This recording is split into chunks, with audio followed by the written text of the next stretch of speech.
S'ha notat moltíssim que el rival tenia més xispa, més velocitat, més intensitat i no hem estat bé, no ha sigut el debut que esperàvem tots, i a més en unes circumstàncies i unes condicions que es donaven molt bones, perquè vindre aquí amb una superfície, amb un terreny de joc que ens beneficia, amb espais, amb gespa natural, i a més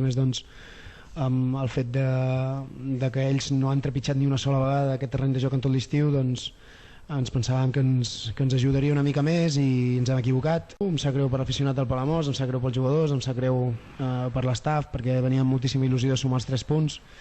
però haurem d'esperar fins la setmana que ve, treballar molt i moltes coses al llarg d'aquesta setmana, perquè per ser realment competitius hem de fer 3 passos més al davant, no només un.